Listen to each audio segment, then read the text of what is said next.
Is that your day? I mean, I'm not hearing him. Oh.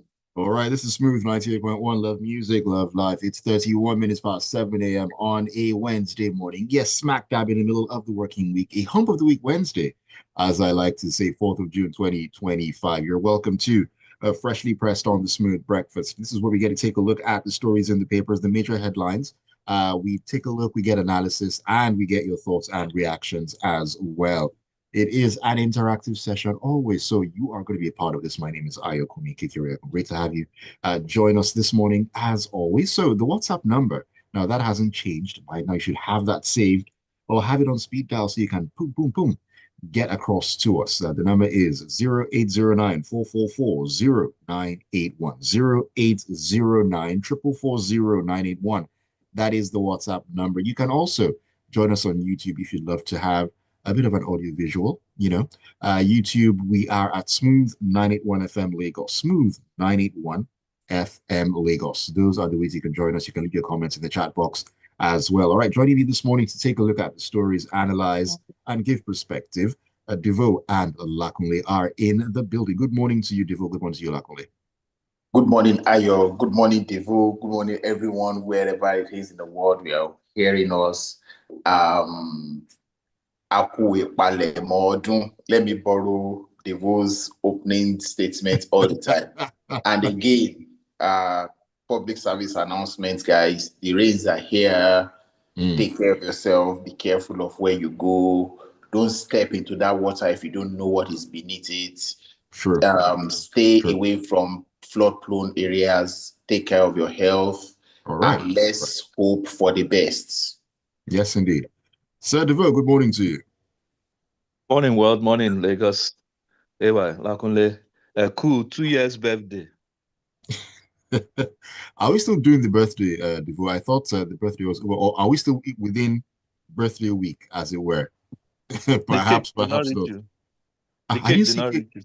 I didn't see cake. I'm here. I will talk to the presidency. They will share cake for you. Don't worry. No problem. No problem. What's the color of the cake? Chocolate cake is my preference at the end of the day. What's the color of the cake? Is it white or green or both? Oh my goodness, Devoe.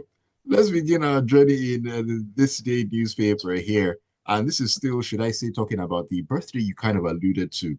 Where the presidency disclosed that the international trips that have been embarked upon by President Tinubu since he assumed office about 2 years ago have yielded over $50 billion in foreign direct investments to the country. Now, Senior Special Assistant to the President on Foreign Affairs and International Relations Ambassador Shola Enikolaye made this known while giving a midterm assessment of the president's foreign policy achievements, stating the president had embarked on 36 foreign trips since his inauguration on May the 29th, 2023, visiting countries across Africa, Europe, Asia, the Middle East, and the Americas. Has been, across the world. But looking at what was said, now, bringing in FDIs, that is something that will be beneficial to everyone. It benefits me, benefits you. That is something we definitely want to see. Now, this talk about this much being brought in the 2 years, Devoe, if that actually is the case, we should be seeing the fruits of said labor. Or are these FDIs, these talks, are they still promises that were made that haven't been fulfilled? There's a difference between promises and a difference between actual having the investments come in reality. Where are we on this? Well, Ewa, I think what is important is English 101. English. Vowel sounds, verbs, adjectives. English 101. The headline says attracted. Okay, the headline did not say that $50 billion came in. Hello, let's take this lesson again. The headline says the president, after taking 36 trips in 2 years, that's more than a foreign trip per month. 2 years is 24 months, that's 20. He did 36. So he's ahead of himself. And they even said more being planned.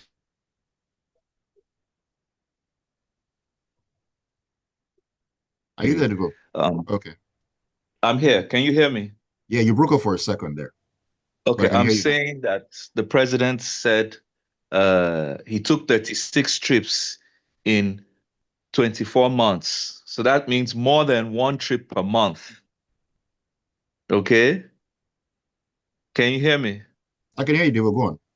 Yes, and that it attracted $50 billion FDI, foreign direct investment. So I'm trying to say the English lesson is in the operative word attract. It does not mean it has come in. And these foreign trips, I mean, they've literally gone all over the world. I'm sure next week after Salah, he'll be going on another one. But you see, the point is this, right? As much as the presidency and their spokespeople or their public relations experts will do their best to try and throw a positive highlights. First of all, I don't think Nigerians will, at the end of the day, agree with the presidency that $50 billion is looking at us here in Nigeria.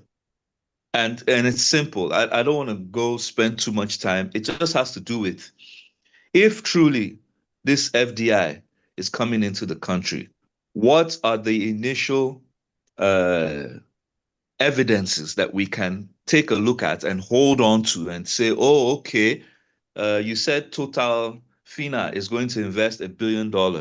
Have they signed an agreement? Have they moved manpower?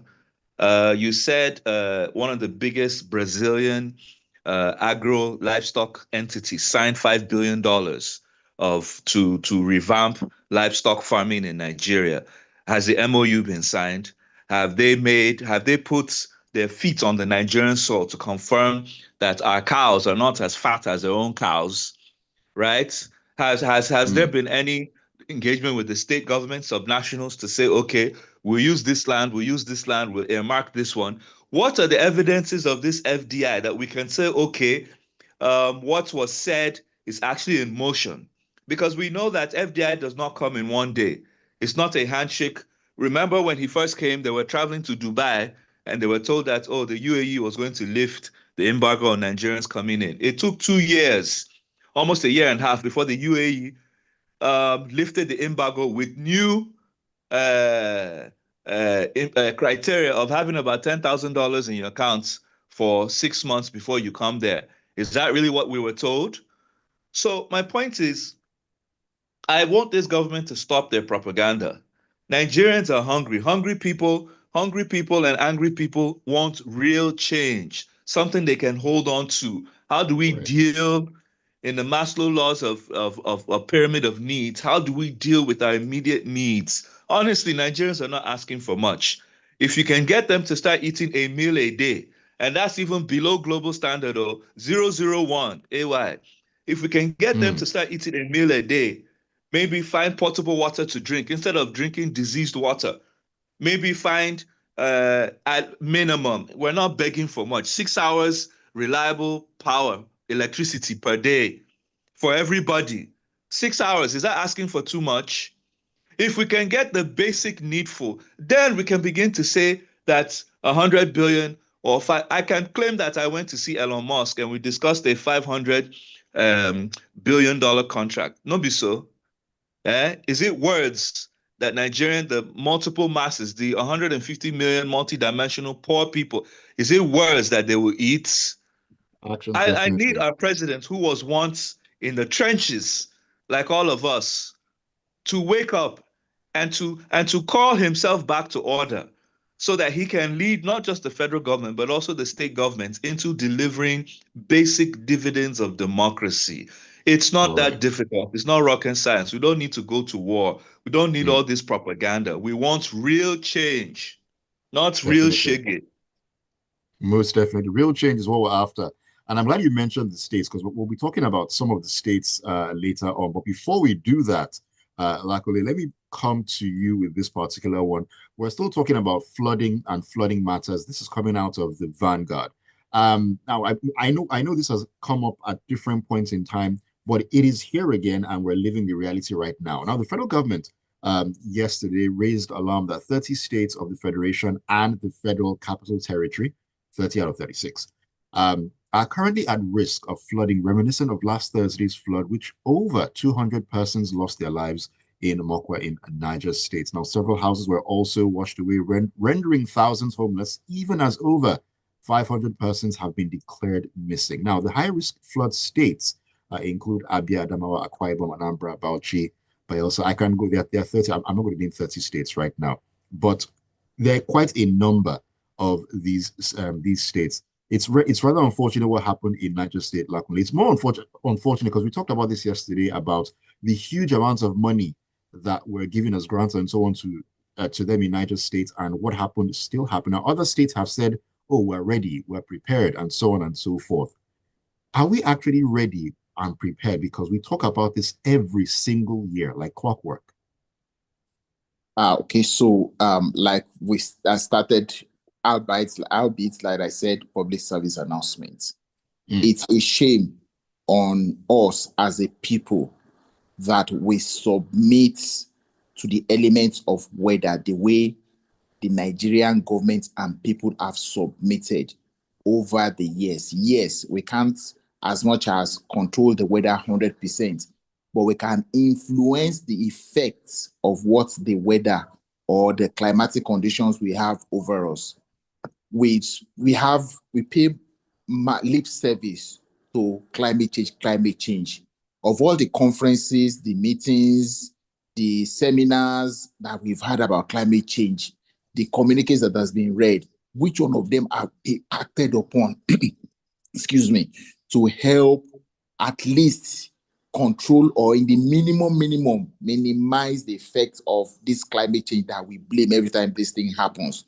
You hear every state has a perfect excuse for why it gets flooded. Be it Lagos, be it Abia, be it Adamawa, be it Borno, be it Sokoto, and just name a state that's been flooded in Nigeria. Go and read the story. You will see an excuse why the flooding happened. Okay, so in year one, we didn't know, and then the flooding happened. So between the end of the flooding in year one and when it happens in year two, what did we do? What have we done to solve at least to control the flooding?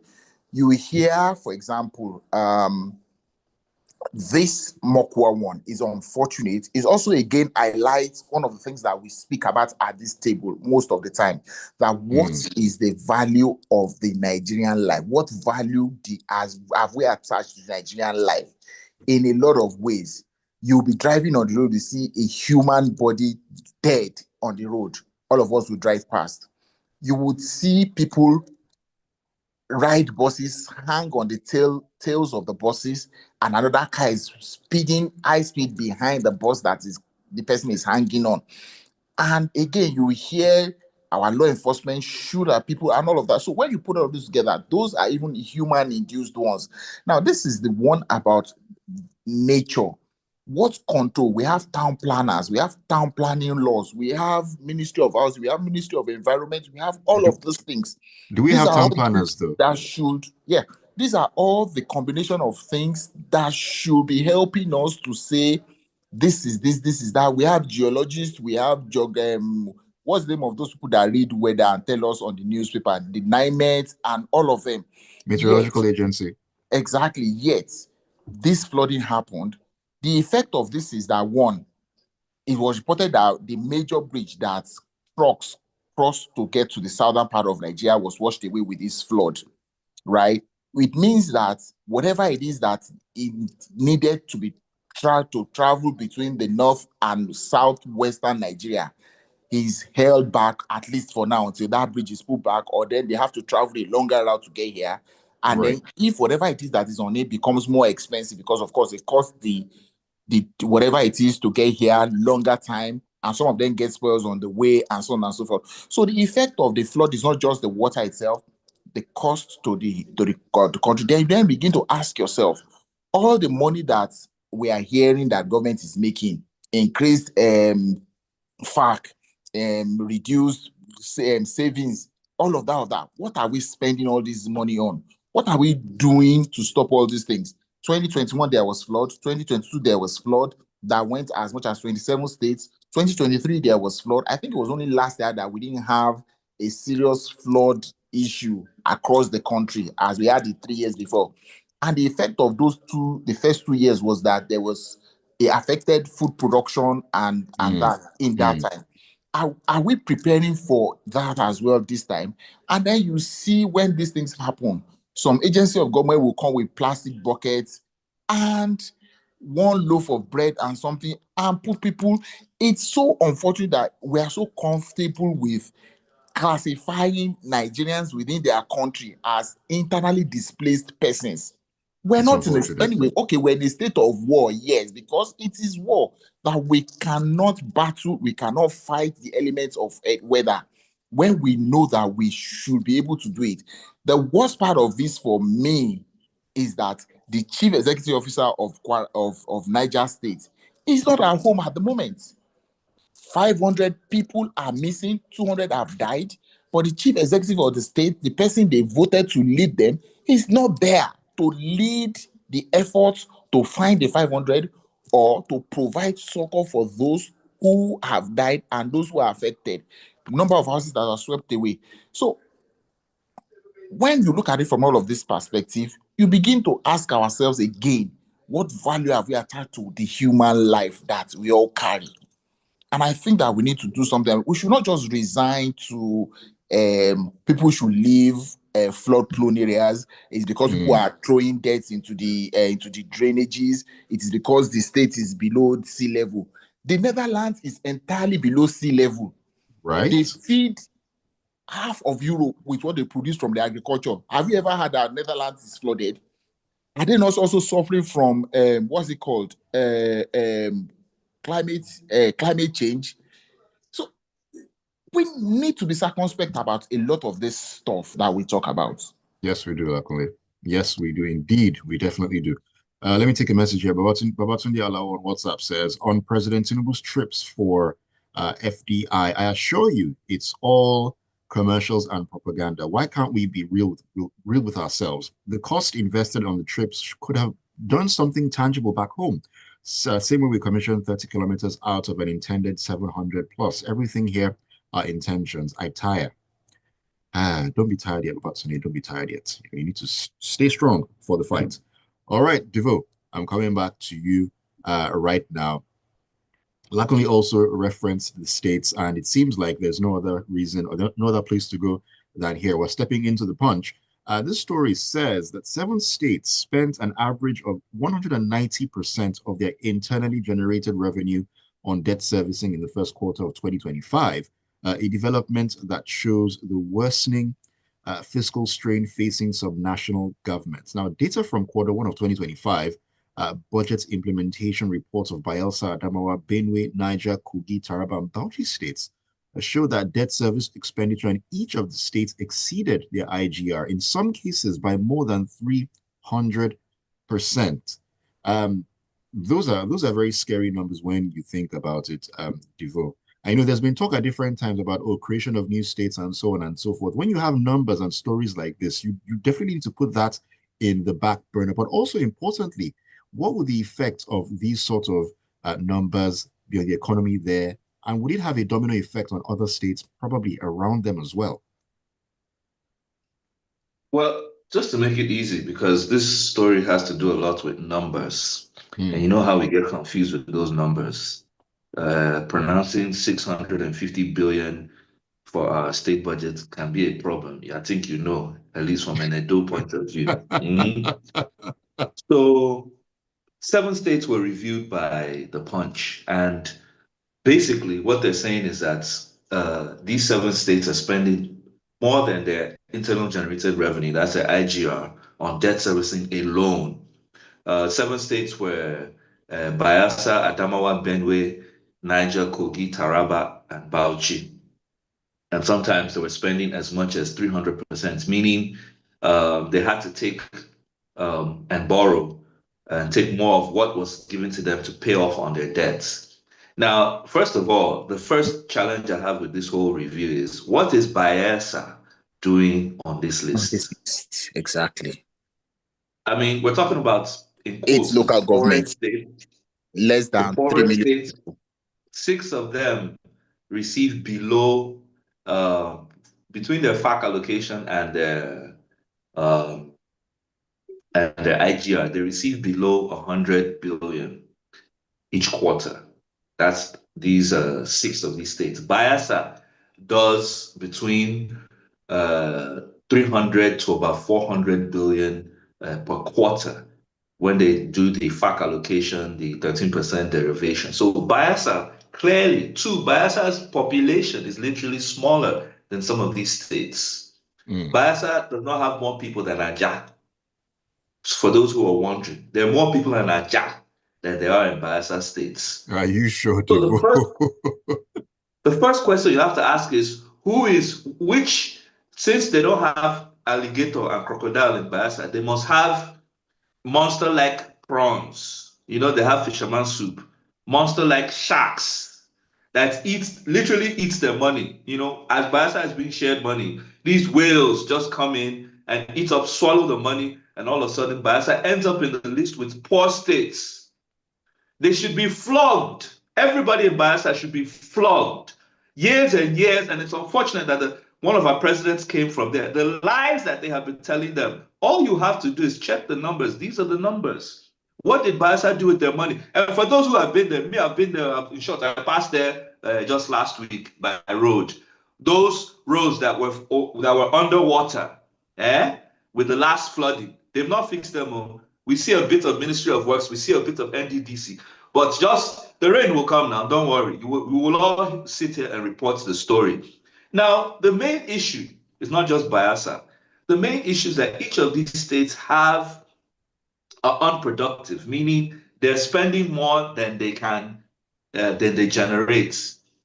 Also, they're civil servant states. And anytime we say a state is a civil servant state, it means that state has no business that produces wealth for itself. However, and this is my last line, these states are among the richest in terms of solid minerals and resources. Is it Bayelsa that has crude and gas? Is it Adamawa that has part of the Zambiza forest that can do livestock like no man's business? Is it Benue that is the food basket of this nation that should be exporting straight from the valleys of Benue? Is it Niger that has rhodium, that has bits of gold, that has bits of gemstones? Is it Niger that has cashew nuts, that even has agrarian capacity? Is it Kogi, the confluence state, that has, oh God, from the beds of River Niger and River Benue, the confluence, Possibilities are that endless. has cashew, that has tin, that has cobalt? Is it Taraba? Oh God, Taraba, that, you know what they call sapphire stones? A kg of sapphire stones is $350,000. The best purified sapphire comes from the hills of Gembu in Taraba. AY, these are the richest states in this country. Is it Bauchi that is swimming in gold, sesame seed? And what is it with these state governments?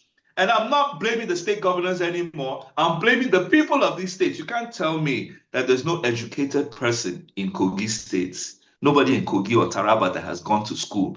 Because sometimes when we talk about these states, we talk about them as if nobody there has seen the four walls of a secondary school or a university, or even had the opportunity, the slim opportunity to go abroad and see how it's done. We can't be doing this, AY. We cannot.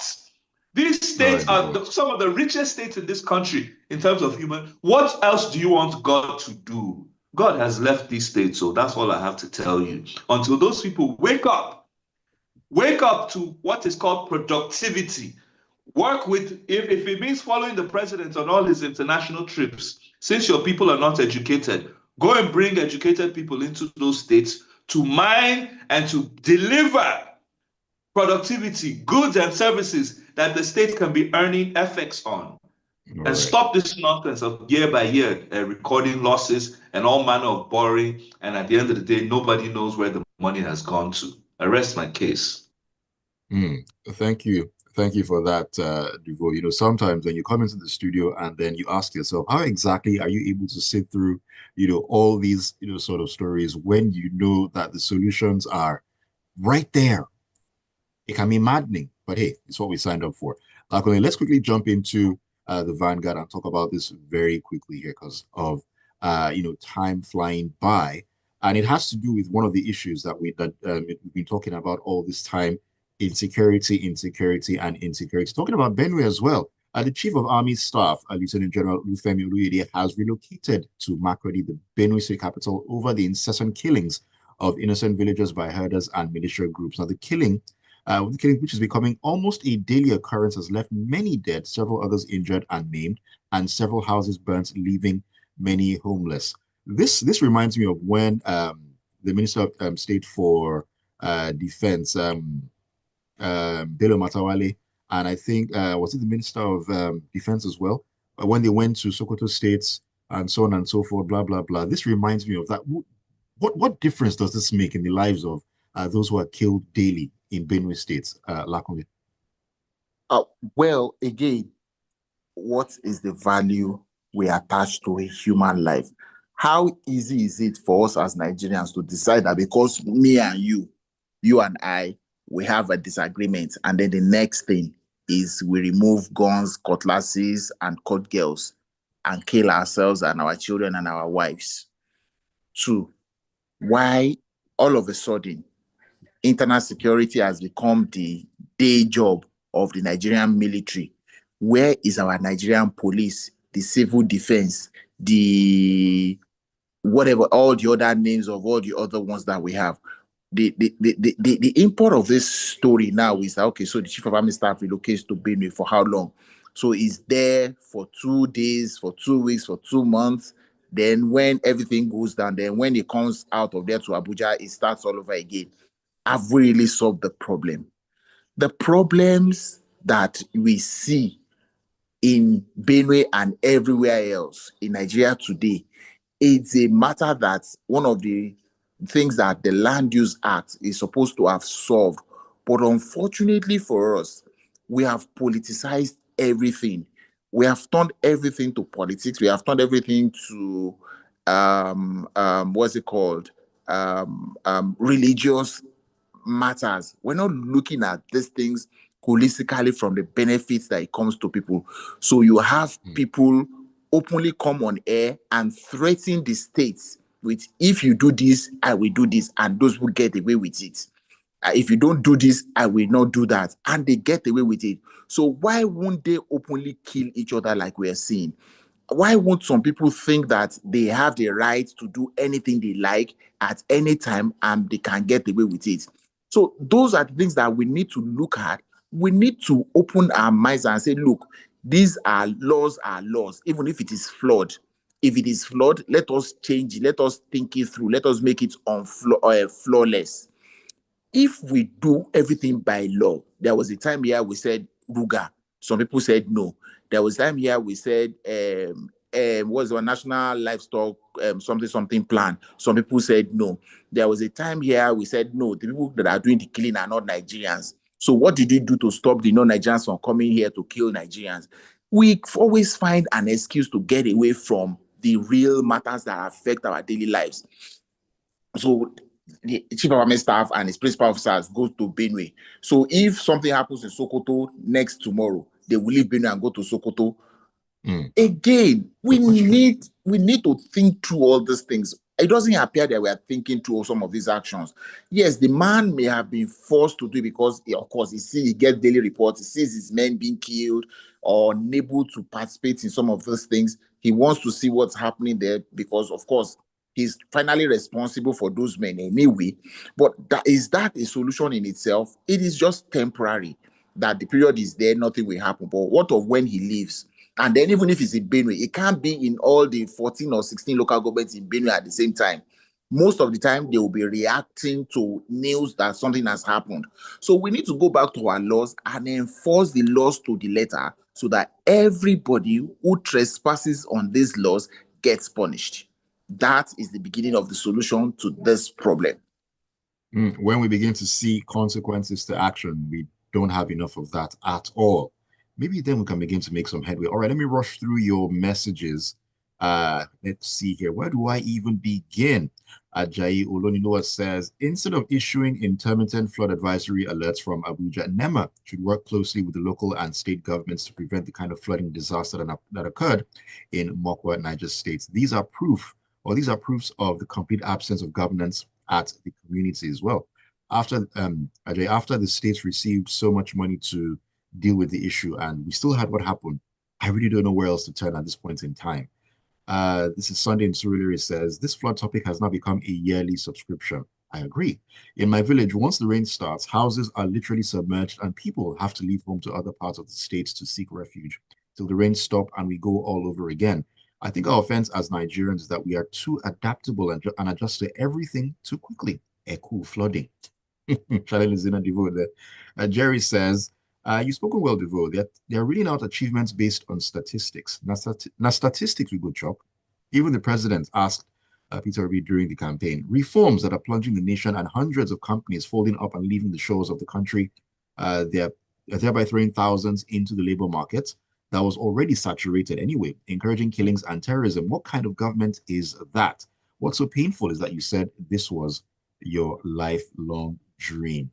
Well, maybe we didn't question what exactly the dream was specifically.